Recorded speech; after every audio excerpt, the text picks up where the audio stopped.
You launched your campaign. How confident are you that you will be the nominee? Well, Nevadans are certainly ready for a change. They look out and see what's happening to our country.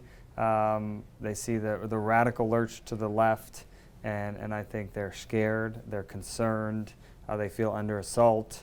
You see the rise of cancel culture. All of that combined with now what you've seen in the last week, where you've seen the catastrophic failure in Afghanistan.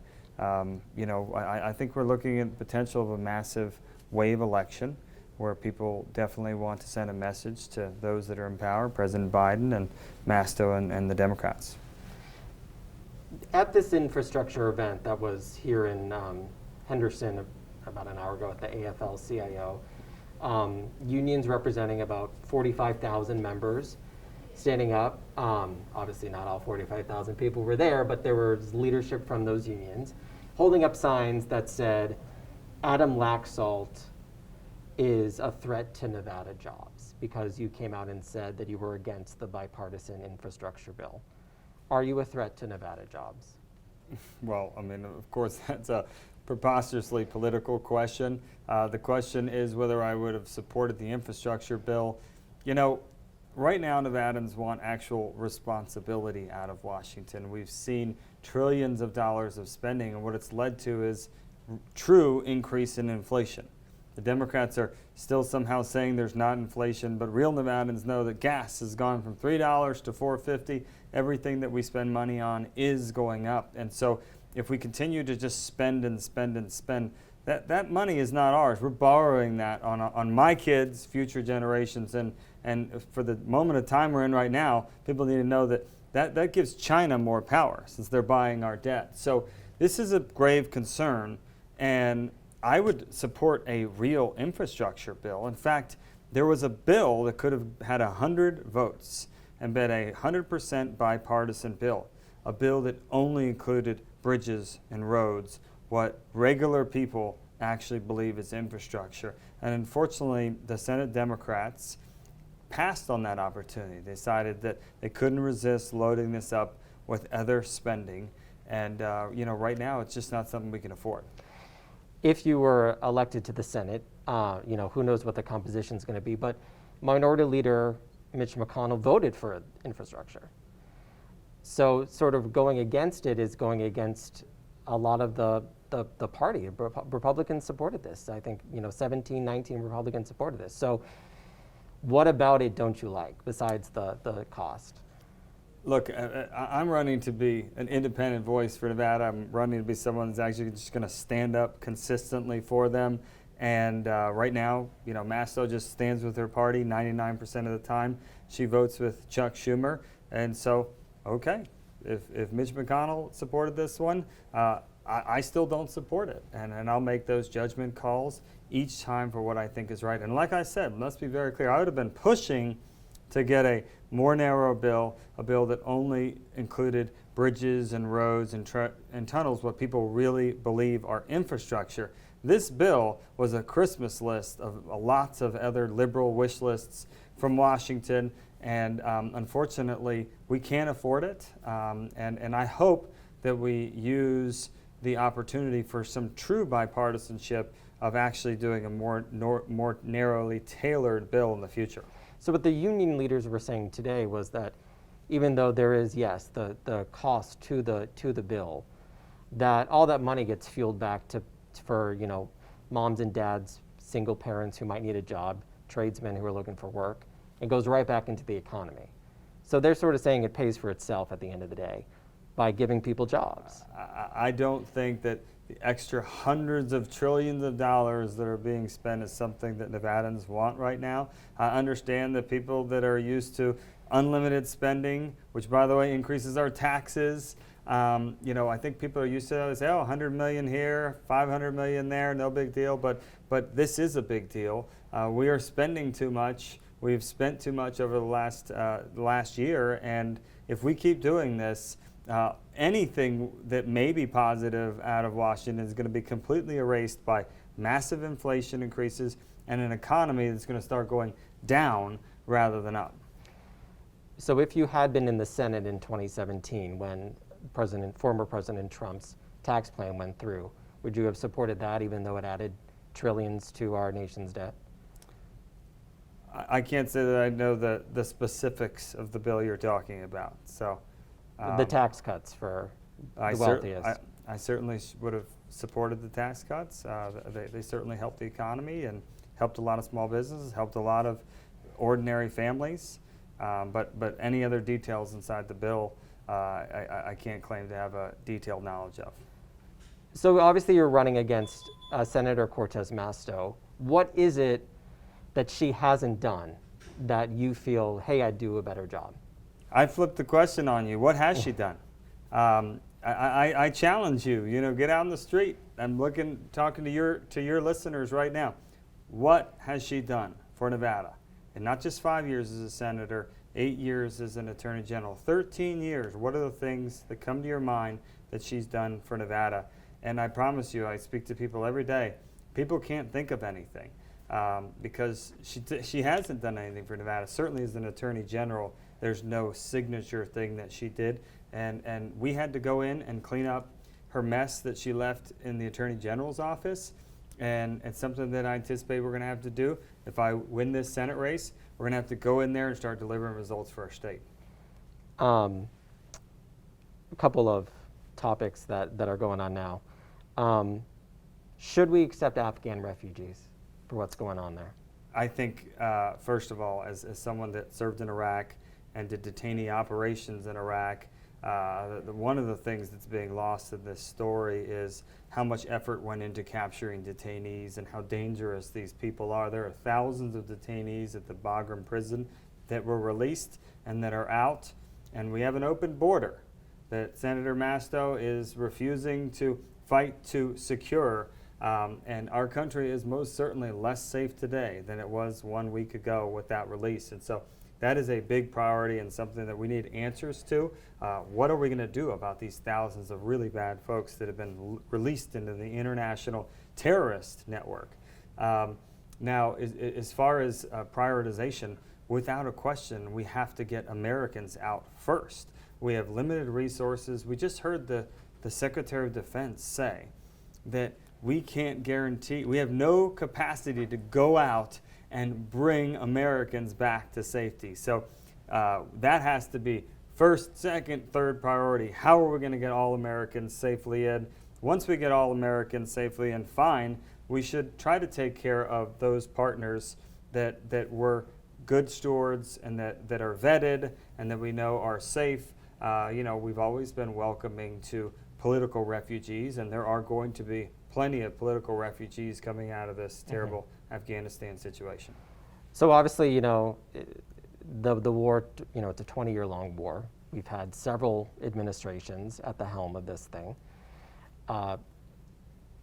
Is it fair to just put all the blame on the Biden administration when you've had 3 prior administrations and we're now in this situation? It is fair to put all the blame on the withdrawal.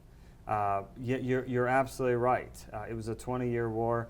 I believe that we should have withdrawn from Afghanistan. I think most people believed it was time to get out. We did not need to get out this way. And that lies solely at his feet. He's the commander-in-chief. As someone that's coming out of the military, the buck actually does stop with the head of your unit or the commander of your particular squadron. And he said in his speech, the buck stops here, but every other word he said, the buck stops somewhere else.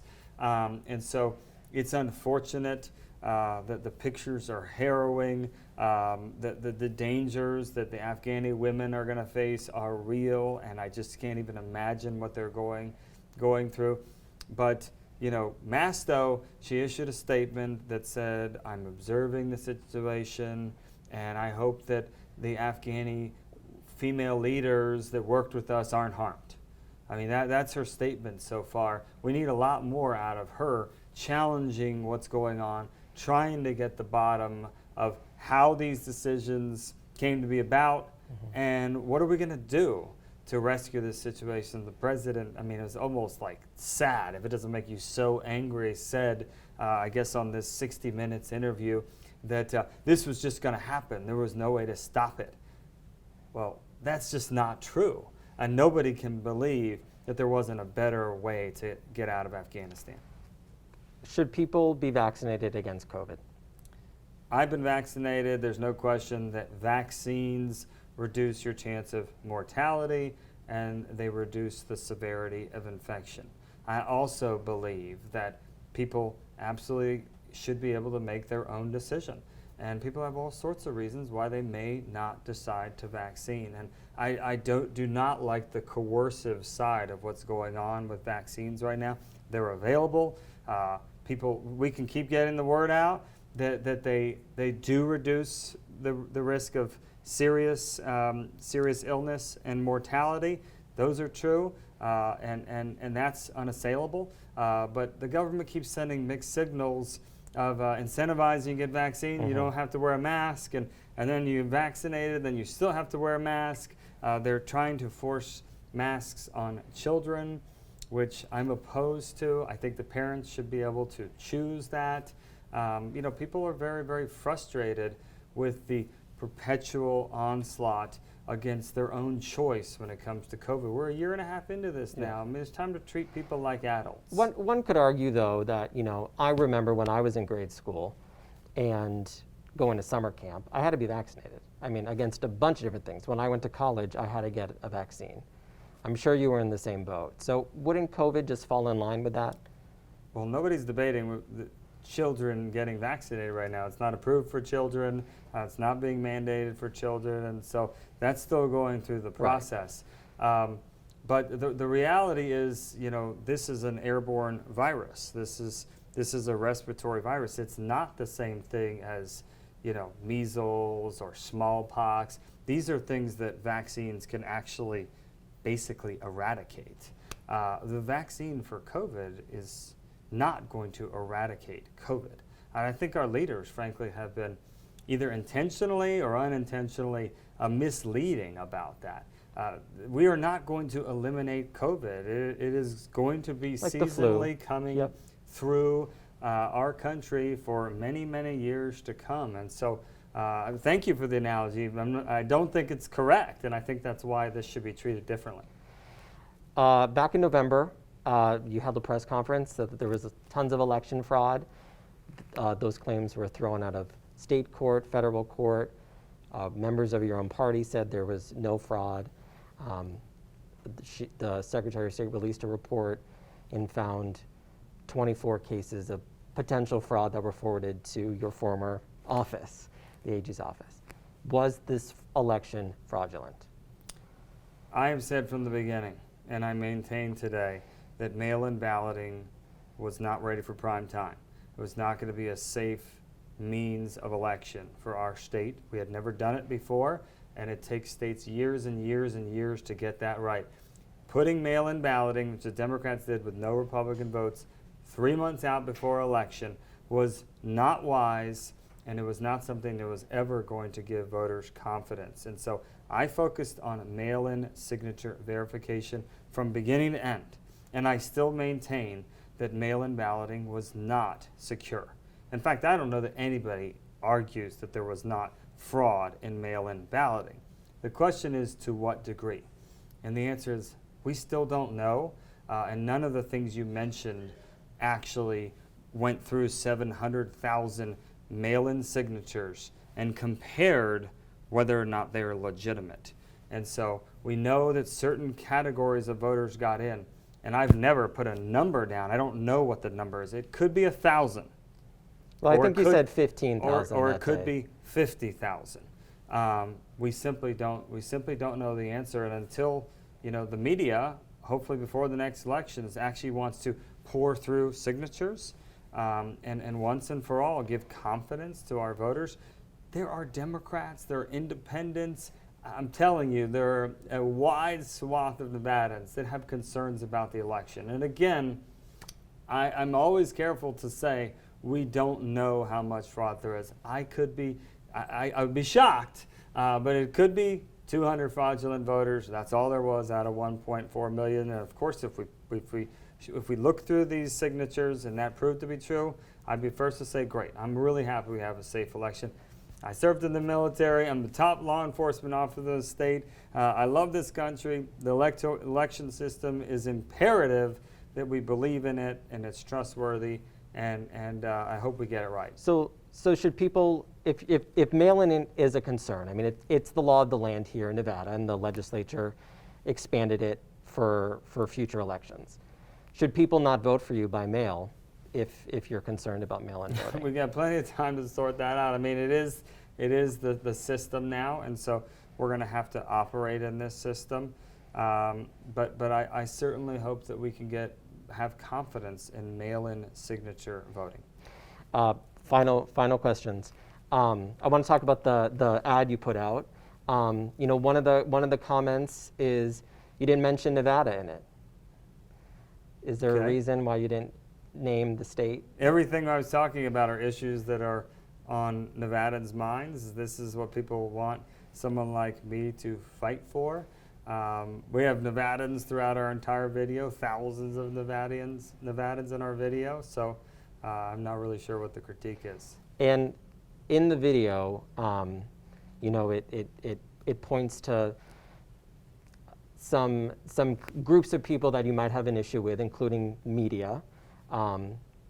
So if the media is an issue for you, and it's in the video, and it's a talking point of yours, why talk to the media, and why talk to me today? I'm happy to talk to media that I think is going to be fair and impartial. I'll take that as a compliment. You've been fair and impartial today, and I'll do that every day. Unfortunately, we have a large percentage of our media that are wearing the blue jersey, and sometimes intentionally, and sometimes their worldview is just so liberal because they come from these coastal elite environments. They don't even know their bias. But the reality is we have seen the disappearance of the truly objective, impartial reporter, and the proof is in the pudding. 20% of America believe what media says. They've done that to themselves. Again, I'm not attacking you. This has been a fair interview. But as long as media continues to distort the truth and to push an agenda, people are going to tune it out, which is a real disservice to our country. The media needs to be a watchdog. The media needs to look at government and challenge government. There was a primary role and function, but what we see now is media looks very seriously at Republicans, and then they just totally give a pass to Democrats. Again, I'm not saying that's you, but that is a pattern we see consistently. Last question, are you seeking President Trump's endorsement? We look forward to having his support. He hasn't endorsed you yet, though, correct? No, we look forward to having his support. I was the chair of his campaign, and we look forward to a very strong campaign. I appreciate the time. Thank you. Yeah. Appreciate it.